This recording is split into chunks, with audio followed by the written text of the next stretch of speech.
YouTube, so I put some overlong materials in the dumpster here.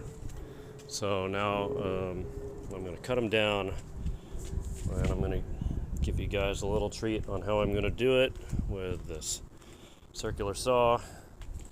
And yeah, you might think an inverter's in this briefcase. Well, there's a converter in this briefcase.